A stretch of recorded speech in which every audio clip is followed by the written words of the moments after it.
Olá, hoje trago uma reflexão acerca de 3 pontos relevantes para a cultura da civilização ocidental.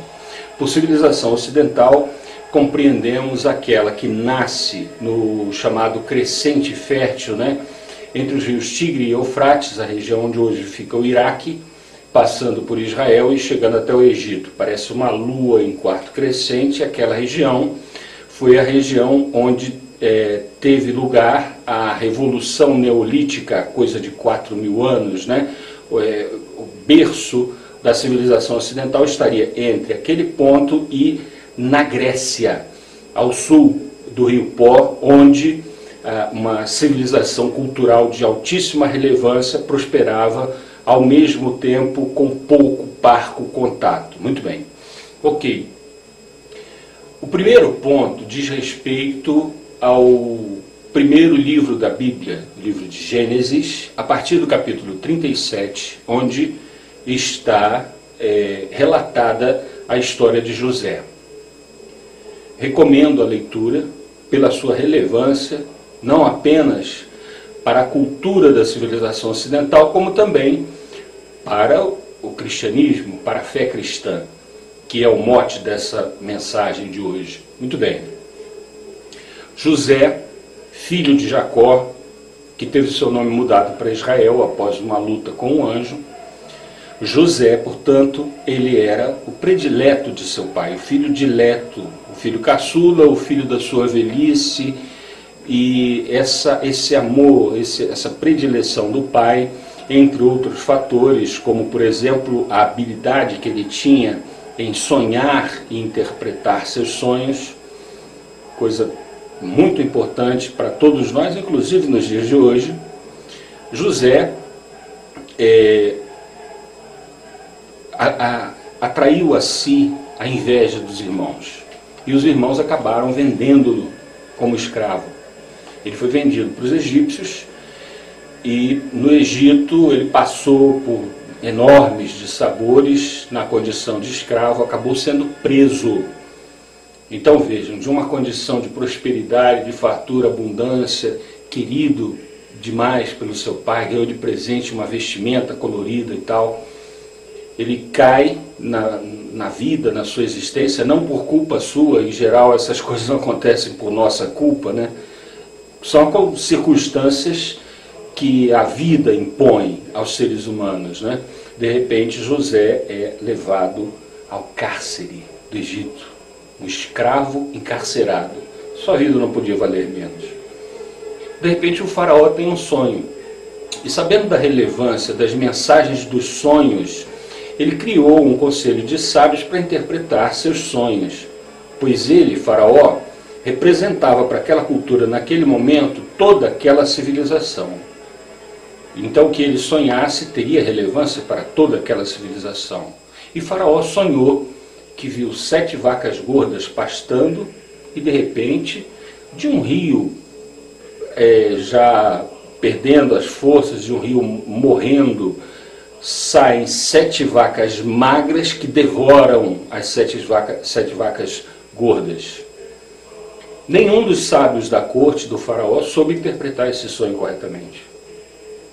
A notícia chega até o cárcere onde está José. E o carcereiro já sabia dessa habilidade de José, de interpretar sonhos. José vai a faraó através dos trâmites burocráticos da época, e diante de faraó ele informa. Esse sonho informa o seguinte: nós teremos 7 anos de fartura, seguidos por 7 anos de escassez. A melhor coisa a fazer é constituir um ministro sábio que consiga juntar todos os grãos, toda a fartura possível de ser guardada em silos, em compartimentos apropriados para isso, e esses recursos assim guardados serão expendidos ao longo dos 7 anos de escassez. O faraó viu em José a habilidade para fazer esse tipo de coisa. E ele foi nomeado ministro. Então, novamente, estava lá em cima com seu pai, em Israel, onde hoje é Israel, né? Seu pai e seus irmãos. De repente ele é vendido como escravo, chega ao cárcere, Faraó o nomeia ministro. Já estamos lá em cima de novo. Muito bem, ele executa exatamente aquele plano e as coisas acontecem exatamente como o sonho havia previsto. Vem 7 anos de abundância, seguidos por 7 anos de escassez. Essa escassez chega até o local onde estão morando seus pais e seus irmãos. Eles vêm ao Egito em busca de recursos e tem uma audiência com José. Uma audiência difícil de marcar, porque são pessoas pobres de um lugar distante se dirigindo a uma autoridade, a maior autoridade do mundo conhecido na época, né? O faraó. Mas eles não vão falar com o faraó, eles vão falar com José, a segunda maior autoridade do mundo conhecido na época. José já está no posto de segunda autoridade do mundo conhecido na época. Muito bem. José não se dá a conhecer de cara aos irmãos, os irmãos não percebem quem ele é. E num jantar, depois de aprontar umas brincadeiras, tentando aquecer a consciência de seus irmãos, sem muito sucesso, ele, falando em aramaico aos irmãos, informa: eu sou José. Os irmãos ficam abismados com aquilo, mas ele perdoou e tudo se passou, está tudo bem, agora vamos para frente. A história tem muitos outros desdobramentos e é recomendada a leitura pela riqueza de detalhes em que toda essa trama é tecida e outras considerações mais. Para nós, nesse momento, eu coloco a relevância de se estar em posições diversas na vida e manter o eixo, manter o centro, manter a fé, manter a sua grandeza interna. Ser é mais importante do que ter. As aparências, as coisas são significativas em determinada medida, mas são mera aparência. E essa aparência é ilusão. Não nos apeguemos à ilusão, apeguemos-nos ao eixo, ao cerne. Ressalvando ainda a importância da leitura desse texto para a cultura ocidental. Onde quer que você vá, fale em período de vacas magras e todos saberão que estamos nos referindo ao momento de escassez. Como este do Brasil contemporâneo. É o pior período histórico da política brasileira nos últimos 200 anos, talvez. É o período de vacas magras. Já vivemos períodos de vacas gordas. Por exemplo, na época de Pedro II e na época de Getúlio Vargas. Em outros momentos o período é monstruoso como esse que vivemos hoje. Mas, ressalvando sempre que período de vacas gordas é período de escassez, de riqueza, de abundância, de fartura. Período de vacas magras é um período de escassez, de miséria, tristeza, enfim, de carência. Ok, partamos agora para a história de Jó. É o segundo exemplo, o segundo texto, né, que eu gostaria de refletir nessa noite. O livro de Jó é muito fácil de encontrar. É o primeiro livro antes de Salmo. O Salmo fica bem no meio da Bíblia. O primeiro livro antes dele é o livro de Jó. Recomendo a leitura do livro inteiro pela sua grandeza, pelo seu portento, pela mensagem que traz. Como todos sabem, também em linhas gerais, Jó era um homem rico, próspero, tinha uma família abundante, várias esposas, diversos filhos, fazenda com muita plantação, muito gado, né? E de repente, era um homem profundamente pio e religioso, apesar de haver chegado numa condição de riqueza como ele havia chegado. Ele agradecia a Deus por essa riqueza. Mas ele sabia que aquilo era ilusório, porque Satanás pede a Deus autorização para provar a fé de Jó. Deus concede essa autorização e Jó passa a receber uma série de pragas, uma série de crises na vida. Ele passa por privação econômica, perdem-se algumas colheitas, o gado recebe uma praga, fica doente, morre, perde o gado, perde a fazenda, perde familiares que adoecem e morrem, ele perde tudo em termos econômicos, ele perde familiares para a doença, ele fica praticamente sem ninguém no mundo. E ainda assim continua dizendo algo como: Deus me deu, Deus levou, bendito o nome do Senhor. É uma coisa também que está impregnada na nossa cultura, a situação de Jó. Satanás vai mais e atenta-o na carne.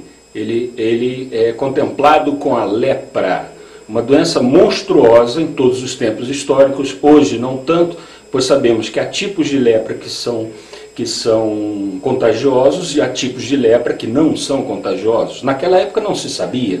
Camarada, está com lepra, né, que nós hoje chamamos de hanseníase, ele simplesmente tem de ser isolado, viver longe das pessoas, porque é de uma gravidade tremenda. Ainda assim, Jó mantém o seu eixo, mantém o seu centro. Ele estava bem, ele estava num período de abundância, ele vai perdendo as suas coisas, chega perto da morte, e ainda assim mantém o seu eixo, mantém o seu centro, mantém a sua fé.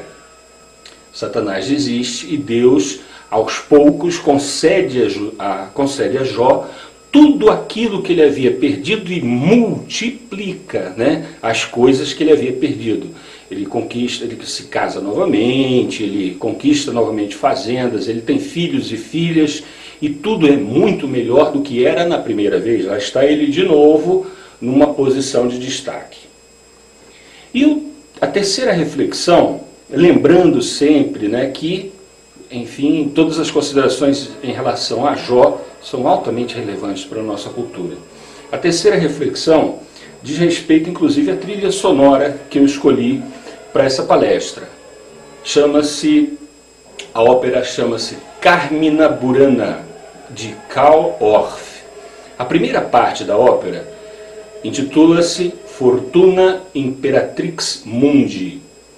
É uma ópera baseada num texto medieval, escrito em latim, e a ópera é cantada em latim, não é? E ela faz com que reflitam, com que as pessoas reflitam e nos convida a refletir na primeira parte, intitulada Fortuna Imperatrix Mundi. Ela nos faz refletir acerca dessas superioridades, dessas superficialidades da vida. Muito bem, eu fiz, com poucos recursos que tenho à mão aqui nesse momento, eu fiz uma pequenina roda da fortuna. Em alguns momentos estamos aqui, né, bastante ricos, prósperos, fartos. Em outros momentos estamos passando por dificuldade e muitas vezes chegamos numa situação extraordinariamente difícil. Por vezes nos recuperamos e chegamos a encontrar um ponto de destaque novamente. Mas isso tudo aqui é ilusório, isso é ilusão, é bobagem, é aparência, não é essência. A essência é o eixo da roda, chama-se roda da fortuna, como Carl Orff assim o interpretou. Ela está a girar, está sempre a girar. Em algum momento nós estamos aqui, enfim. Isso é aparência. A vida faz isso conosco. O importante é o eixo. E esse eixo é o que um casal de enamorados diz um ao outro no momento do casamento. Meu eixo é você. Eu não estou preocupado com aparências. Eu não estou preocupado com superficialidades ilusórias. Meu eixo é você. E eu quero você na saúde, na doença, na alegria, na tristeza, na riqueza, na pobreza. É você que eu quero. Não essas exterioridades, essas aparências, essas bobagens. E é assim que nós devemos nos apegar a qualquer pessoa a quem nos liguemos mais intimamente, a qualquer fé, a qualquer ideologia que nos pegue o coração, que nos cative o coração, que nos tenha conquistado.